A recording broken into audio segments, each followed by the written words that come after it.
नमस्कार दोस्तों, आज मैं आप लोग को AAI JE exam 2023 15 October first shift का समाप्त हो चुका है। इन्हें पूछे गए सही प्रश्न लेके आया हूँ जो आपका 100% रियल और ऑथेंटिक क्वेश्चन है। जिन्हें इसका PDF चाहिए वो टेलीग्राम या व्हाट्सएप ग्रुप पे जुड़ सकते हैं या हमारे व्हाट्सएप नंबर से PDF प्रोवाइड करवा सकते हैं। पहला प्रश्न पूछा गया था 51वां लोकमान्य तिलक पुरस्कार किसे दिया गया है। 51वां लोकमान्य तिलक पुरस्कार प्रधानमंत्री नरेंद्र मोदी को दिया गया है।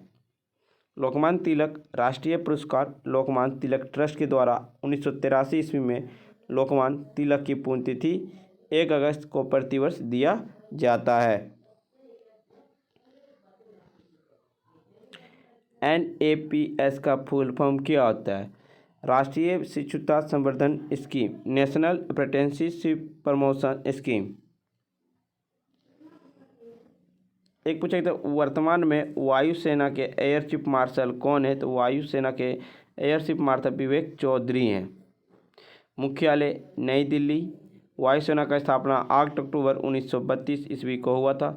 आदर्श वाक्य था इसका नभ स्पृशम दीप्तम, महिमा के साथ आकाश को स्पर्श करें। कमांडर इन चीफ राष्ट्रपति रामनाथ कोविंद।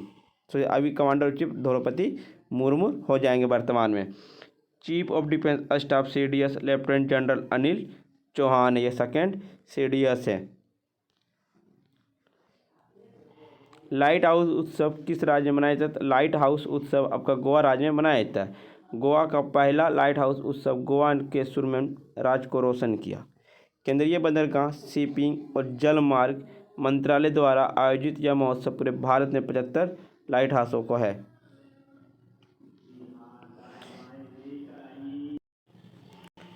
MS स्वामीनाथन किस क्षेत्र से संबंधित है? तो MS स्वामीनाथन आपका हरित क्रांति से संबंधित है। भारत में हरित क्रांति की शुरुआत 1965 से 68 में हुई थी।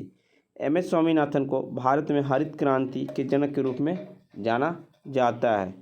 इस क्रांति ने विशेष रूप से पंजाब, हरियाणा और उत्तर प्रदेश में खाद्य उत्पादन में वृद्धि की है।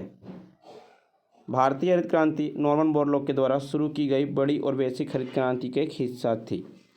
नॉर्मन बोरलॉग को विश्व हरित क्रांति का जनक कहा जाता है। दुनिया भर में 1 अरब से अधिक लोगों को भूख से मरने से बचाने के लिए उनके योगदान के लिए नॉर्मन बोरलॉग को 1970 में नोबेल पुरस्कार शांति के क्षेत्र में दिया गया था।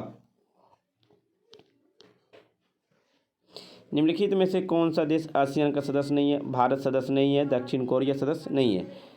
आपका आसियान का सदस्य है Brunei, Cambodia, Indonesia, Laos, Malaysia, Myanmar, Philippines, Singapore, Thailand और वियतनाम। आसियान का स्थापना 8 अगस्त 1967 को बैंकॉक में हुई थी। 8 अगस्त को आसियान दिवस के रूप में मनाया जाता है। आसियान का सचिवालय इंडोनेशिया जकार्ता है। एक था फुलकारी किस राज्य का प्रसिद्ध हस्तशिल्प है? तो यह पंजाब का है। फुलकारी शाब्दिक अर्थ है फूल का काम। यह पंजाब की पारंपरिक कढ़ाई और पूरा कपड़ा कढ़ाई और फूलों से भरा होता है। मीनाकारी इसमें एक सुंदर डिजाइन में शानदार रंगों के उपयोग के साथ धातुओं की सतह को रंगने और सजाने की प्रक्रिया शामिल है। मुगलों ने कला के इस पारंपरिक रूप को देश में लाया। नीरज चोपड़ा ने वर्ल्ड एथलेटिक्स चैंपियनशिप में जीते हुआ किस देश में आयोजित हुआ था? हंगरी देश में आयोजित हुआ था। गोल्ड मेडल जीती थे। एक धौलापुर करौली टाइगर रिजर्व कितना नंबर क्रम है? तो वह 54वां भारत का टाइगर रिजर्व है। वर्तमान में भारत के कुल 54वां टाइगर रिजर्व है। हाल ही में शामिल किया गया राज्य reserve Dholpur Karauli tiger reserve. विश्व भर में 75% बाघ भारत में ही पाए जाते हैं। राष्ट्रीय बाघ संरक्षण प्राधिकरण की सलाह पर वन्यजीव संरक्षण अधिनियम 172 की धारा 38B के प्रावधानों के अनुसार बाघ अभ्यारण्यों को राज्य सरकार द्वारा अधिसूचित किया जाता है। भारत के विमान पतन की क्षमता के आधार पर कितना नंबर का बना? तो तीसरा नंबर का बना। भारत दुनिया का तीसरा सबसे बड़ा विमान बाजार बन गया है। एक पूछा गया था अंतरिक्ष दिवस कब मनाया जाता है? अंतरिक्ष दिवस आपका 23 अगस्त को मनाया जाता है। भारत सरकार द्वारा जारी नोटिफिकेशन में कहा गया कि 23 अगस्त 2023 को विक्रम लैंडर लैंडिंग और प्रज्ञान रोवर की तैनाती के साथ मिशन की सफलता की याद में देश में हर 23 अगस्त को राष्ट्रीय अंतरिक्ष दिवस के रूप में मनाया जाएगा।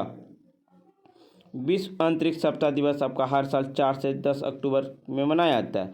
संयुक्त राष्ट्र महासभा 1999 में इसको मनाने की घोषणा की थी। 4 अक्टूबर 1957 को पहला मानव निर्मित पृथ्वी उपग्रह स्पुतनिक 1 को लॉन्च किया गया। 10 अक्टूबर 1967 को चंद्रमा और अन्य खगोलीय पिंड सहित बाहरी अंतरिक्ष खोज और उपयोग में राज्यों की गतिविधियों को नियंत्रित करने वाले सिद्धांतों पर के संधि पर हस्ताक्षर किए गए थे।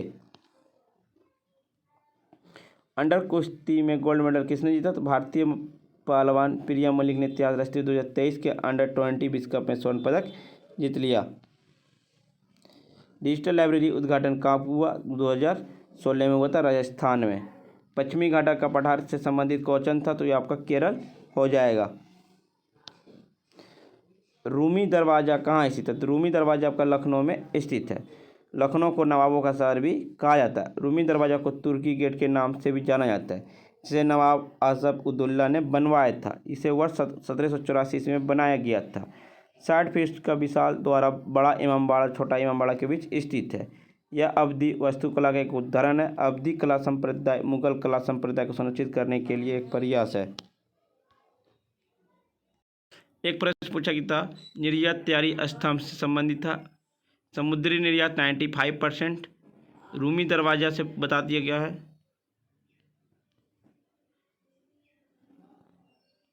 एक क्रेडिट कार्ड योजना भी था।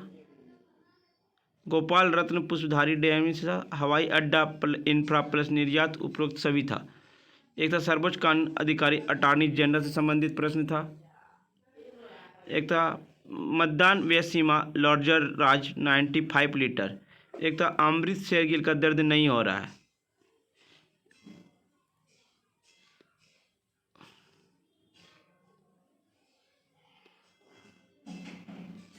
फ्रेंड्स, वीडियो पसंद आयो तो लाइक शेयर सब्सक्राइब जरूर करें। जिन्हें इसका PDF चाहिए वो मैं टेलीग्राम या व्हाट्सएप ग्रुप पे जुड़ सकते हैं। डिस्क लिंक दे दिया गया। तब तक के लिए धन्यवाद।